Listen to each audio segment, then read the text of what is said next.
ಜೀವನದಲ್ಲಿ ನಾನು ಹೇಳ್ತಾ ಇದ್ದೀನಿ ಕೇಳಿ, ಯಾವತ್ತು ಯಾರೇ ಆಗಲಿ ಆನ್ಲೈನ್ ಬೆಟ್ಟಿಂಗ್ ಆಡಬೇಡಿ, ಆನ್ಲೈನ್ ಗೇಮ್ಗಳು ಆಡಬೇಡಿ. ಇವತ್ತು ಅದರಿಂದ ನಾನು ಸಾಯ್ತಾ ಇದ್ದೀನಿ, ನನ್ನ ಹೆಂಡತಿ ಕೂಡ ಸಾಯ್ತಾ ಇದ್ದಾಳೆ. ಬೆಂಗಳೂರಲ್ಲಿ ಬೆಚ್ಚಿ ಬೀಳಿಸುವ ಘಟನೆ ನಡೆದಿದ್ದು. ಆನ್ಲೈನ್ ಬೆಟ್ಟಿಂಗ್ ಚಟಕ್ಕೆ ಸಿಲುಕಿದ್ದ ವ್ಯಕ್ತಿಯೊಬ್ಬ ತನ್ನ ಪತ್ನಿಯನ್ನೇ ಹತ್ಯೆ ಮಾಡಿದ್ದಾನೆ. ಮಹದೇವಪುರ ಪೊಲೀಸ್ ಠಾಣೆಯಲ್ಲಿ ಹೋಮ್ ಗಾರ್ಡ್ ಆಗಿ ಕಾರ್ಯನಿರ್ವಹಿಸ್ತಾ ಇದ್ದ 32 ವರ್ಷದ ಮಂಜುಳಾ ಕೊಲೆಯಾದ ಮಹಿಳೆ. ಆರೋಪಿ ಪತಿ ಪ್ರದೀಪ್ ಪುಷ್ಪಾಂಜಲಿ ಥಿಯೇಟರ್ ಸಮೀಪದ ತಮ್ಮ ಮನೆಯಲ್ಲಿ ನಿನ್ನೆ ರಾತ್ರಿ ಸುಮಾರು 9 ಗಂಟೆಗೆ ಪತ್ನಿಗೆ ಚಾಕುವಿನಿಂದ ಇರಿದು ಹತ್ಯೆ ಮಾಡಿದ್ದಾನೆ ಎನ್ನಲಾಗಿದೆ. ಹತ್ಯೆಗೂ ಮುನ್ನ ವಿಡಿಯೋ ಮಾಡಿದ್ದ ಪ್ರದೀಪ್, ಬೆಟ್ಟಿಂಗ್ ಚಟದಿಂದ ನನ್ನ ಹೆಂಡತಿ ಮತ್ತು ಮಕ್ಕಳು ಬೀದಿಗೆ ಬಂದಿದ್ದಾರೆ, ನಾನು ಸಾಯ್ತೇನೆ, ನನ್ನ ಹೆಂಡತಿಯು ಸಾಯ್ತಾಳೆ ಅಂತ ಹೇಳಿದ್ದಾನೆ. ಅಲ್ಲದೆ ತನ್ನ ಪತ್ನಿ, ಅತ್ತೆ ಮತ್ತು ನಾದಿನಿಯ ಪ್ರಭಾವದಿಂದ ಹಾಳಾಗಿದ್ದಾಳೆ ಎಂಬ ಆರೋಪವನ್ನು ವಿಡಿಯೋದಲ್ಲಿ ಹೇಳಿದ್ದಾನೆ. ವಿಡಿಯೋ ದಾಖಲಿಸಿದ ಬಳಿಕ ಪತ್ನಿಯನ್ನು ಹತ್ಯೆಗೈದು ಆರೋಪಿ ಸ್ಥಳದಿಂದ ಪರಾರಿಯಾಗಿದ್ದಾನೆ. ಪ್ರಕರಣ ದಾಖಲಿಸಿಕೊಂಡಿರುವ ಮಹದೇವಪುರ ಪೊಲೀಸರು ಆರೋಪಿ ಪ್ರದೀಪ್ಗಾಗಿ ಶೋಧ ಕಾರ್ಯ ನಡೆಸುತ್ತಿದ್ದಾರೆ. ಮೃತದೇಹವನ್ನು ಮರಣೋತ್ತರ ಪರೀಕ್ಷೆಗಾಗಿ ರವಾನಿಸಲಾಗಿದ್ದು, ಮಹದೇವಪುರ ಪೊಲೀಸ್ ಠಾಣೆಯಲ್ಲಿ ಪ್ರಕರಣ ದಾಖಲಾಗಿದೆ. ಯಾಕೆ ಅಂತ ಹೇಳಿದ್ರೆ,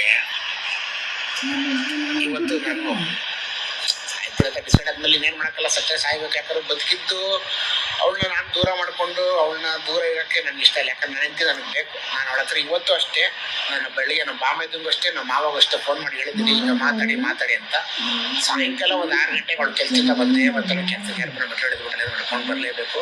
ನಾನು ಅವಳ ಹತ್ರ ಇನ್ನೊಂದ್ಸಲ ಕೇಳಿ ನೋಡ್ತೀನಿ, ನೋಡು ಮಂಜುಳ, ಹಿಂಗೆ ಮಂಜುಳ ನಾವು ಚೆನ್ನಾಗಿರೋಣ ಬಾ ಅಂತ ಹೇಳ್ತೀನಿ. ಅವಳು ಏನಾದರೂ ಬರಲ್ಲ, ಬೂಟ್ ಅನ್ಕೊಂಡು ತಿರ್ಗಾಡ್ಕೊಂಡು ಬಗ್ರಾಡ್ಕೊಂಡು ಹೋದ್ರೆ ಅಲ್ಲೇ ಅವಳನ್ನ ಸಾಯಿಸ್ಬಿಡ್ತಾನೆ. ಯಾಕಂದ್ರೆ ಇವತ್ತು ಅವಳಿಗೆ ಇಷ್ಟೊಂದು ತಲೆ ಕೆಡಿಸಿರೋದು ಉಮಾ. ಅವಳಿಗೆ ಉಮಾ ಅನ್ನೋಳು ನಮ್ಮ ನಾತಿ ಎಷ್ಟು ಮಾತಾಡ್ತಾಳೆ ನನ್ನ ಹೆಂಡತಿ ಹತ್ರ, ಅಂದರೆ ಅಷ್ಟು ಮಾತಾಡ್ತಾಳೆ. ನನ್ನ ಹೆಂಡತಿ ಇಷ್ಟು ಒಳ್ಳೆಯವಳು ಅಂತ ಹೇಳಿದ್ರೆ ಅವಳ ಎಷ್ಟು ಹಾಳು ಮಾಡಿದಳು. ಉಮಾ ಅನ್ನೋ ಹುಡುಗಿ, ಅಮ್ಮ ಉಮಾ, ನಮ್ಮ ಅತ್ತೆ ಚೆಲ್ವಿ, ಇವರಿಬ್ಬರು ಇದ್ದಿದ್ದು ಜಾಸ್ತಿ. ಯಾಕಂದರೆ ನಮ್ಮ ಅತ್ತೆಗೆ 4 ಜನ 4 ಜನ ಗಂಡಂದಿರು, 4 ಜನ ಗಂಡು ಸ್ವಂತ ನಮ್ಮ ಮಾವ ಈ ನಾಣಪ್ಪು ಇದರಲ್ಲೇ. ಇವಾಗ dear family members, dear friends, ಪ್ರತಿಯೊಬ್ಬರಿಗೂ ನಾನು ಸಾರಿ ಕೇಳಕ್ಕೆ ಇಷ್ಟಪಡ್ತೀನಿ. ಯಾಕೆ ಅಂತ ಹೇಳಿದ್ರೆ, ಜೀವನದಲ್ಲಿ ನಾನು ಹೇಳ್ತಾ ಇದ್ದೀನಿ ಕೇಳಿ, ಯಾವತ್ತು ಯಾರೇ ಆಗಲಿ ಆನ್ಲೈನ್ ಬೆಟ್ಟಿಂಗ್ ಆಡಬೇಡಿ, ಆನ್ಲೈನ್ ಗೇಮ್ಗಳು ಆಡಬೇಡಿ. ಇವತ್ತು ಅದರಿಂದ ನಾನು ಸಾಯ್ತಾ ಇದ್ದೀನಿ, ನನ್ನ ಹೆಂಡತಿ ಕೂಡ ಸಾಯ್ತಾ ಇದ್ದಾಳೆ. ಏನಕ್ಕೆ ಅಂತ ಕೇಳಿದ್ರೆ ಹೇಳ್ತೀನಿ ಕೇಳಿ, ನನ್ನ ಈ ಒಂದು ಬೆಟ್ಟಿಂಗ್ ಆ್ಯಪ್ಗಳಿಂದ, ಈ ಒಂದು ಬೆಟ್ಟಿಂಗ್ ಆಡಿ ನಾನು ಹಾಳಾಗಿ ಹೋಗಿರೋದ್ರಿಂದ ನನ್ನ ಹೆಂಡತಿ ಮಕ್ಕಳು ಬೀದಿಗೆ ಬಂದರು. ನಾವಿದ್ದಿದ್ದು ಬಾಡಿಗೆ ಮನೆಯಿಂದ ಬಂದು ನಮ್ಮ ಅತ್ತೆ ಮನೆ ಹತ್ರ ಬಂದು ನಮ್ಮ ಅತ್ತೆ ಮನೆ ಹತ್ರ ವಾಸ ಮಾಡಿ ಅಲ್ಲಿ ಅನುಭವಿಸಿರೋ ಕಷ್ಟಗಳು ಒಂದಲ್ಲ ಎರಡಲ್ಲ. ಯಾಕೆ ಅಂತ ಹೇಳಿದ್ರೆ, ದುಡ್ಡು ಅನ್ನೋದು ಇಷ್ಟು ಮುಖ್ಯ ಅಂತ ಹೇಳಿದ್ರೆ, ಇವತ್ತು ಅದೇ ದುಡ್ಡಿಂದ ನನ್ನ ಜೀವನ ಹಾಳಾಗೋಯ್ತು. Dear family members, dear friends, ಪ್ರತಿಯೊಬ್ಬರಿಗೂ ನಾನು ಸಾರಿ ಕೇಳಕ್ಕೆ ಇಷ್ಟಪಡ್ತೀನಿ.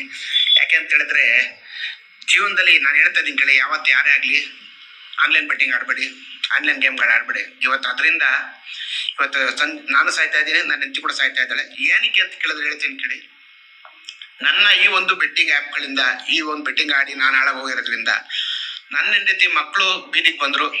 ನಾವಿದ್ದಿದ್ದು ಬಾಡಿಗೆ ಮನೆಯಿಂದ ಬಂದು ನಮ್ಮ ಅತ್ತೆ ಮನೆ ಹತ್ರ ಬಂದು ನಮ್ಮ ಅತ್ತೆ ಮನೆ ಹತ್ರ ವಾಸ ಮಾಡಿ ಅಲ್ಲಿ ಅನುಭವಿಸಿರೋ ಕಷ್ಟಗಳು ಒಂದಲ್ಲ ಎರಡಲ್ಲ. ಯಾಕೆ ಅಂತ ಹೇಳಿದ್ರೆ, ದುಡ್ಡು ಅನ್ನೋದು ಇಷ್ಟು ಮುಖ್ಯ ಅಂತ ಹೇಳಿದ್ರೆ, ಇವತ್ತು ಅದೇ ದುಡ್ಡಿಂದ ನನ್ನ ಜೀವನ ಹಾಳಾಗೋಯ್ತು.